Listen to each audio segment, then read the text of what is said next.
আজকে নির্বাচন কমিশন একটি সাংবিধানিক সংস্থা, তার বিরুদ্ধে তৃণমূল কংগ্রেস জিহাদ ঘোষণা করেছে।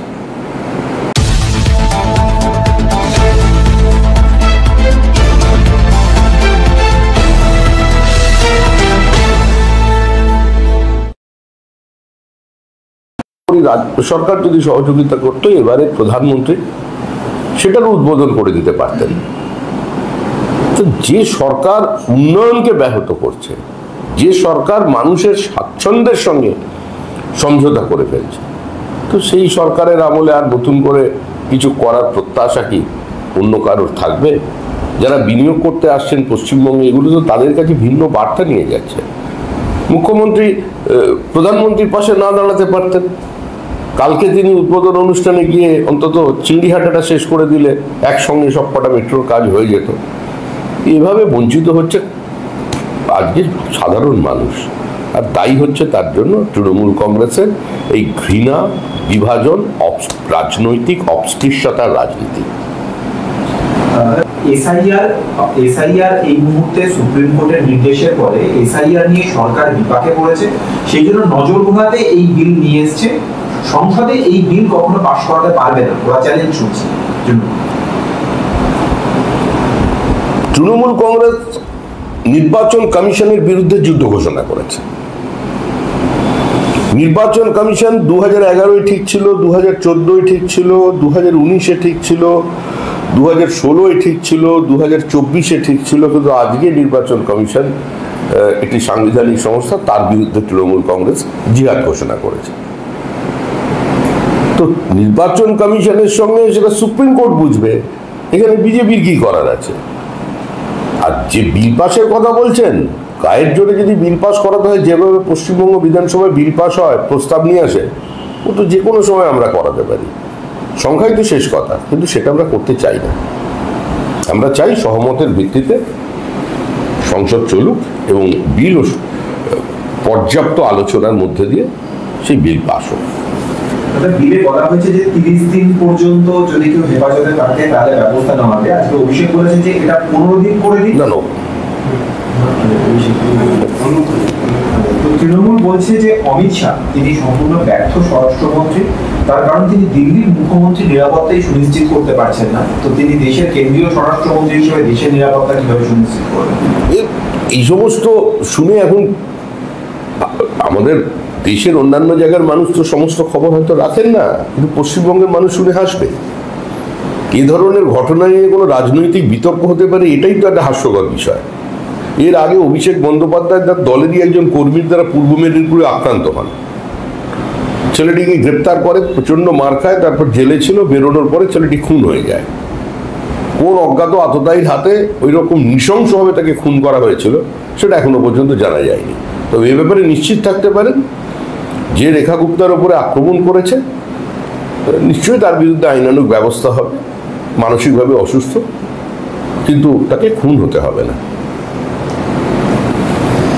উত্তরপাড়াতে যে পাড়ায় সমাধান হচ্ছে, সেই পাড়ায় সমাধানের অনুষ্ঠানে ফিরাদ হাকিম গিয়েছিলেন।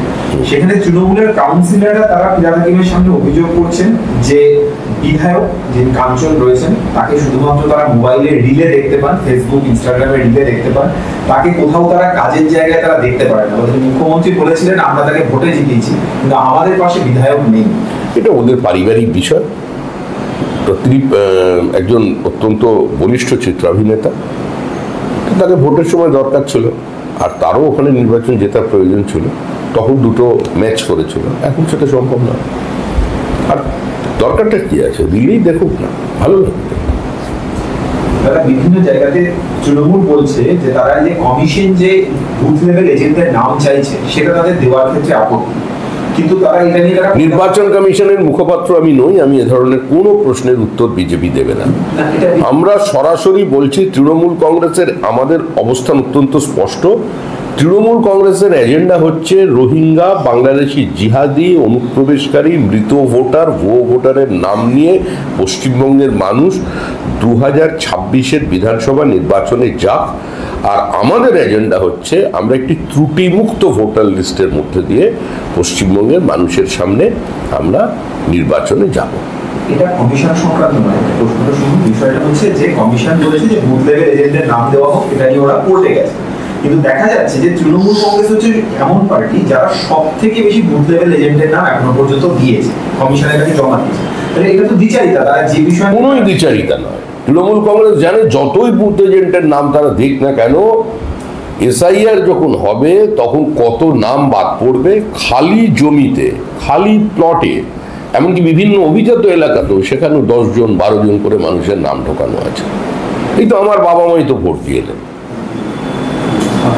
আমি বিধাননগরের নির্বাচনে সকাল 9টার সময় ভোট দিয়ে আমার দলীয় কাজে আমি চলে গিয়েছিলাম। তারপরে আমি জানতে পারলাম আমার বাবা মা যারা কোভিডে 18 দিনের ব্যবধানে চলে গিয়েছিলেন তারা 4টের সময় ভোট দিতে এসেছিলেন। এর থেকে দুঃখের ঘটনা কি হতে পারে? আমি যদি 4টেই যেতাম বাবা মার সঙ্গে দেখা হতো, এটাই বিষয়। দাদা, তৃণমূল বলছে কি যে প্রভিশনগুলো রয়েছে বিলের মধ্যে 30 দিনের মধ্যেই। আর আমাদের যিনি শিক্ষামন্ত্রী ব্রাত্যব্রত বসু, তার বাবা 2008 সালে প্রয়াত হয়েছেন, তারও নাম এখনো ভোটার লিস্টে আছে। তিনি ভোট দিতে এসেছিলেন কিনা আমার জানা নেই, লোকে বলছে তিনিও ভোট দিয়ে গেছেন।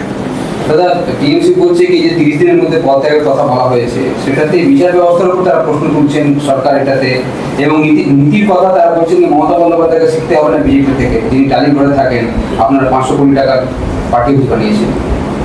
বিজেপি 500 কোটি টাকার পার্টি হাউস বানায়, যদি ওরা বাড়ির ঠিকঠাক ক্যালকুলেশন করে থাকে তাহলে ওরা বলছে 500 কোটি, ওটা যেটা বলতে হবে সেটাই ধরে নিতে হবে। কিন্তু বিজেপি বড় বড় অফিস তৈরি হয়, সারা দেশে তৈরি হচ্ছে, সমস্ত জেলায় তৈরি হচ্ছে, সমস্ত প্রদেশে তৈরি হচ্ছে, যেখানে বাকি আছে কোনোভাবে বিজেপির নেতার বাড়িটা বড় হবে না, বিজেপির নেতা প্রাসাদে থাকবে না। দাদা, যখন এই বিল নিয়ে কথা হচ্ছে তখন রাজ্যের মন্ত্রী চন্দ্রনাথ সিনহা তার বিরুদ্ধে চার্জশিট দেওয়ার রাজ্যপাল তার একটা অনুমতি দিয়েছে, রাজ্যপালের অনুমতি পত্র আজকে আদালতে জমা দিয়েছে ইডি। চন্দ্রনাথ সিনহাকে আদালত সমন পাঠানোর নির্দেশ দিয়েছে, 15 দিনের মধ্যে সমন পাঠানোর নির্দেশ দিয়েছে আদালত। তো রাজ্যের মন্ত্রী আত্মসমর্পণ করানোর নির্দেশ দিয়েছে।